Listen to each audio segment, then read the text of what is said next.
ಸ್ನೇಹಿತರೆ ನಮಸ್ಕಾರ. ಅರ್ಥಪೂರ್ಣ ಬದುಕು ನಿಮ್ಮದಾಗಲಿ ಈ ಪದವನ್ನು ನಾನು ಆಗಾಗ ಬಳಸ್ತಾ ಇದ್ದೇನೆ.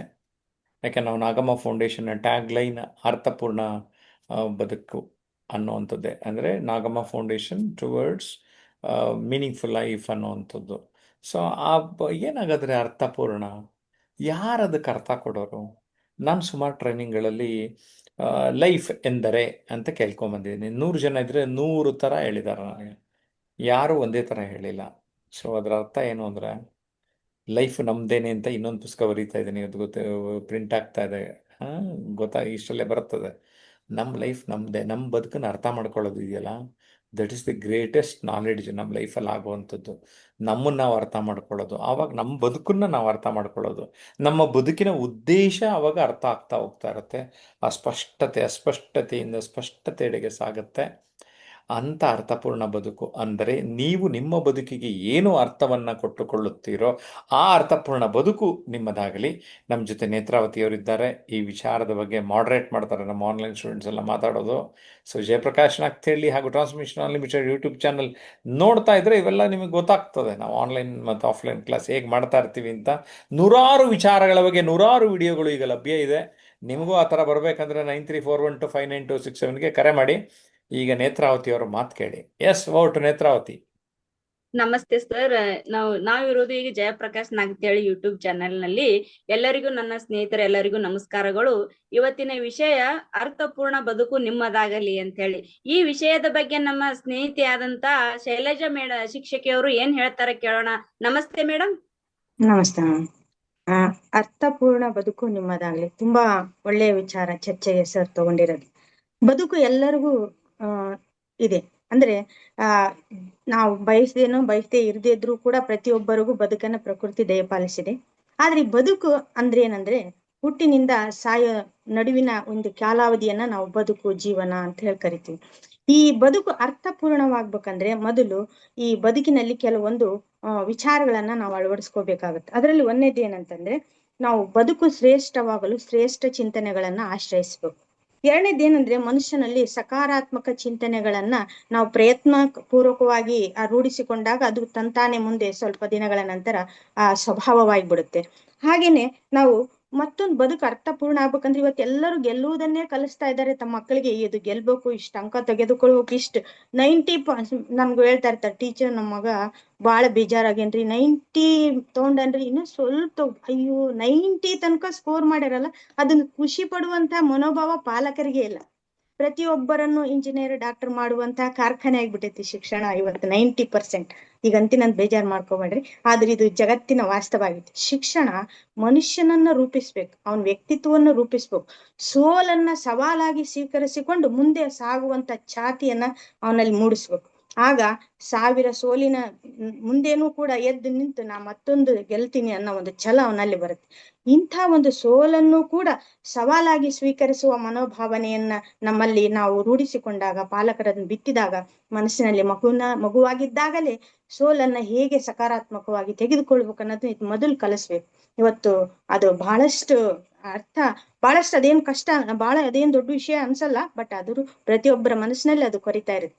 ಹಾಗಾಗಿ ಮತ್ತೊಂದು ಏನಂದ್ರೆ, ಯಾವುದೇ ಗೆಲುವು ಅಂತಿಮ ಅಲ್ಲ ಅನ್ನೋದು ಕೂಡ ತಿಳ್ಕೊಬೇಕು. ಕೆಲವ್ರು ಗೆಲ್ತಾರೆ, ಗೆದ್ಮೇಲೆ ಏನು, ವಾಟ್ ನೆಕ್ಸ್ಟ್?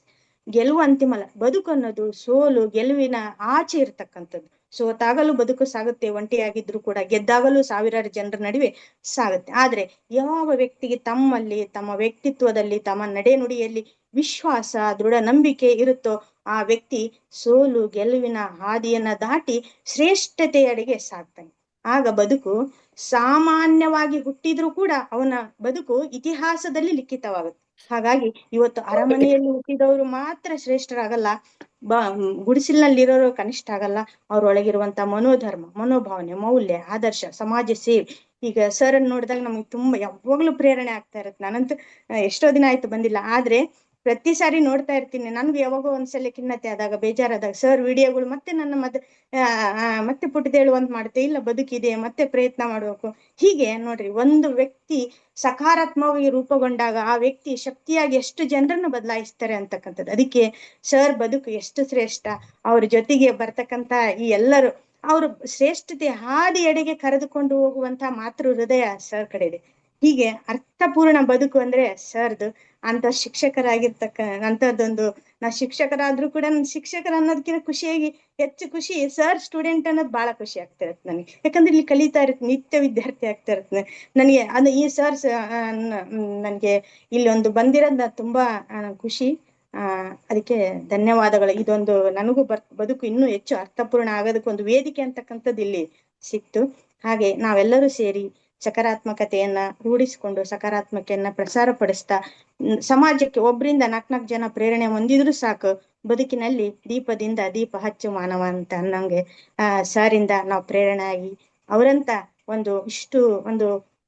ಈ ಸಮಯದಲ್ಲಿ ಇಷ್ಟು ವಯಸ್ಸಿನಲ್ಲೂ ಕೂಡ ಅವರು ಅಲ್ಲಿರಂತಹ ಜೀವನೋತ್ಸಾಹ, ಜೀವನ ಪ್ರೀತಿ ನಿಜವಾಗ್ಲೂ ಪ್ರತಿಯೊಬ್ಬರಿಗೂ ಆದರ್ಶಮಯ, ಅಷ್ಟೇ ಮಾದರಿ ಕೂಡ ಸರ್. ಹೀಗೆ ಬದುಕನ್ನೋದು ಯಾವುದೇ ಸೋಲು ಗೆಲುವುಗಳಿಗೆ ಮೀರಿದ್ದು ಅನ್ನೋದಕ್ಕೆ ನಾನು ಇದನ್ನ ಹೇಳ್ತೇನೆ. ನಿರಂತರ ಪರಿಶ್ರಮ ಪಡುವವರೇ ಸಾಧಕ ಸಾಲಿನಲ್ಲಿ ಸೇರ್ತಾರೆ, ಅವ್ರ ಬದುಕೆ ಶ್ರೇಷ್ಠ ಆಗತ್ತೆ. ಅದೇ ಬದುಕಿನಲ್ಲಿ ಮತ್ತೆ ವಿಶ್ವವಿದ್ಯಾಲಯಗಳಲ್ಲಿ ಪಾಠ ಆಗುತ್ತೆ. ಹಾಗಾಗಿ ಬದುಕನ್ನ ಪ್ರೀತಿಸಿ ಅನ್ನೋದೇ ನನ್ನ ಸಂದೇಶ. Thank you. ಧನ್ಯವಾದ. ಧನ್ಯವಾದಗಳು ಮೇಡಮ್. ತುಂಬಾ ಚೆನ್ನಾಗಿ ಹೇಳಿದ್ರಿ. ಬದುಕು ಅನ್ನೋದು ತುಂಬಾ ಚೆನ್ನಾಗಿರ್ತದ. ಆದ್ರೆ ಯಾವುದೇ ಸೋಲು ಅನ್ನೋದು ಯಾವುದೇ ಮನುಷ್ಯ ಇವತ್ತಿನ ಇವತ್ತಿನ ಮನುಷ್ಯರಲ್ಲಿ ಏನಾಗಿದೆ ಅಂದ್ರೆ ಸೋಲು ಅನ್ನೋದು ಭಯ ಪಡೋದು ಈ ತರ ಆಗಿದೆ.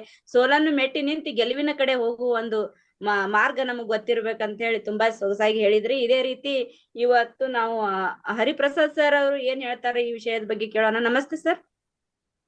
ನಮಸ್ಕಾರ ಮೇಡಮ್, ಧನ್ಯವಾದಗಳು. ಬದುಕು ಅರ್ಥಪೂರ್ಣ ಬದುಕು ನಮ್ಮದಾಗಲಿ ಅಂತ. ಅರ್ಥಪೂರ್ಣ ಬದುಕು ಅಂತಕ್ಕಿಂತ ಮೊದಲು ಬದುಕು ಅಂತಂದ್ರೆ ಏನು ಅಂತಂದ್ರೆ ಸರಿ ಹೇಳಿದಾಗೆ DOD ಅಂತ, date of birth, date of death ಅಂತ.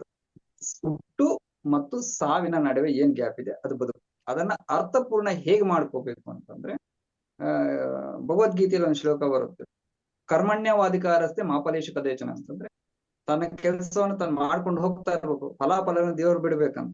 ಅಂದ್ರೆ ಅಲ್ಲಿ ಫಲಾಫಲ ದೇವ್ರು ಬಿಡ್ಬೇಕಂತ ನಾವು ಮಾಡುವ ಕೆಲಸದಲ್ಲಿ ಶ್ರದ್ಧೆ, ನಂಬಿಕೆ, ವಿಶ್ವಾಸ, ಸಂತೋಷ ಇವೆಲ್ಲವನ್ನು ಕಾಣ್ತಾ ಇದ್ರೆ ಅದೇ ಒಂದು ಸಂತೃಪ್ತಿ ಜೀವನ ಆಗುತ್ತೆ, ಅದೇ ಅರ್ಥಪೂರ್ಣ ಜೀವನ ಆಗುತ್ತೆ. ನೀವೇನು ಮಾಡ್ಬೇಕಾಗಿಲ್ಲ, ಆ ಬದುಕನ್ನ ಶ್ರದ್ಧೆಯಿಂದ ನಡೆಸ್ಕೊಂಡು ಹೋಗ್ಬೇಕಂದ್ರೆ ಮಾಡುವ ಕೆಲಸದಲ್ಲಿ ಅದನ್ನ ನೀಟಾಗಿ ಅದನ್ನ ನಂಬಿಕೆಯಿಂದ ವಿಶ್ವಾಸದಿಂದ ನಡ್ಸ್ಕೊಂಡು ಹೋಗಿ ಅಂತ ಹೇಳ್ತೀನಿ. ಧನ್ಯವಾದಗಳು ಮೇಡಮ್.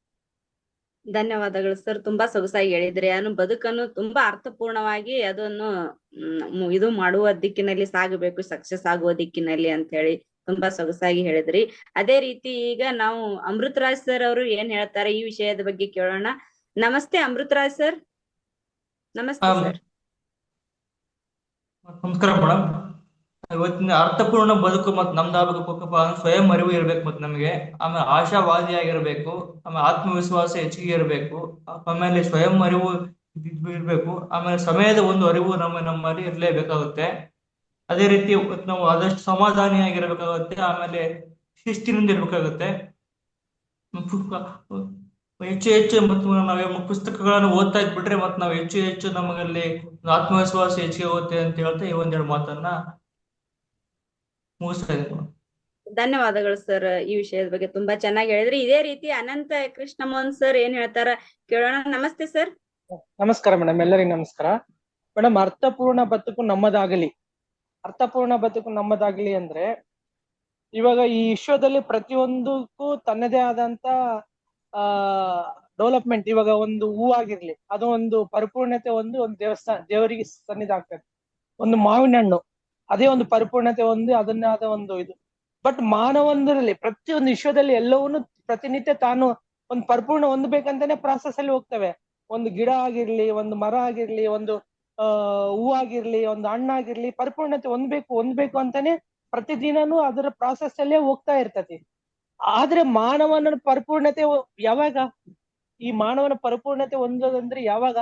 ನನ್ನ ಲೆಕ್ಕದಲ್ಲಿ ಸತ್ತಾಗ ಪರಿಪೂರ್ಣತೆ ಹೊಂದ್ತಾನ ಅಂತ. ಸತ್ತಾಗ ಪರಿಪೂರ್ಣತೆ ಹೊಂದುತ್ತಾನಂದ್ರೆ ಆ ಪ್ರಾಸೆಸ್ ಸಾಯೋ ಒಳಗೆ ನಾವು ಯಾವ ರೀತಿ ಜೀವನ ಮಾಡಿದೀವಿ, ಸತ್ಯ, ಧರ್ಮ, ಶಾಂತಿ, ಪ್ರೇಮ, ಈ 4 ಸ್ತಂಭಗಳನ್ನು ಇಟ್ಟುಕೊಂಡು ಪ್ರತಿ ಕ್ಷಣನೂ ನಾವು ಯಾವುದ್ರಲ್ಲಿ ನಾವು ತೊಳೆದುಕೊಂಡು ಜೀವನ ಮಾಡ್ತಾ ಇದೀವಿ ಅಂತ ಹೋದಾಗ ಮಾತ್ರ. ಇವಾಗ ಎಷ್ಟೋ ಮಂದಿ ಎಷ್ಟೋ ಸಾಧನೆ ಮಾಡಿರ್ತಾರೆ, ಲಾಸ್ಟ್ ಇದರಲ್ಲಿ ಬಂದಾಗ ಅವ್ನು ಏನಪ್ಪಾ ಇಂಥ ಕೆಲಸ ಮಾಡಿದಾನೆ ಅಂತ ಹೇಳ್ತಾರೆ. ಸೊ ಪರಿಪೂರ್ಣವಾದ ಬದುಕು ಅನ್ನೋದನ್ನ ನಾವು ಯಾವತ್ತು ಸಾಧನೆ ಮಾಡ್ತೀವಿ? ನಾವು ಹುಟ್ಟಿದಾಗಿಂದ ಸಾಯೋವರೆಗೆ, ಇವಾಗ ನಮ್ಮ ಹರಿಪ್ರಸಾದ್ ಸರ್ ಹೇಳಿದ್ರು ಹುಟ್ಟಿದಾಗಿಂದ ಸಾಯೋವರೆಗೆ, ಈ ಸ್ಟಾರ್ಟಿಂಗ್ ಇಂದ ಎಂಡಿಂಗ್ ವರೆಗೆ ನಾವು ಪರಿಪೂರ್ಣತೆ ಹೊಂದಬೇಕಾದ್ರೆ ನಮ್ಮಲ್ಲಿರುವ ಮೌಲ್ಯಗಳು, ಸತ್ಯ, ಧರ್ಮ, ಶಾಂತಿ, ಪ್ರೇಮ, ಈ ಮೌಲ್ಯಗಳನ್ನು ಪ್ರತಿಯೊಬ್ಬರಲ್ಲಿನೂ ಬೆಳೆಸ್ಕೊಂಡು ಪರಿಪೂರ್ಣತೆ ಹೊಂದಿ 4 ಮಂದಿಗೆ ನಾವು ಒಂದು ತೋರಿಸಿಕೊಟ್ಟು ಜೀವನ ಮಾಡಿದಾಗ ಅದು ಪರಿಪೂರ್ಣವಾದ ಬದುಕಾಗುತ್ತೆ ಅಂತ ಹೇಳಕ್ ಇಷ್ಟಪಡ್ತೀನಿ ಮೇಡಮ್.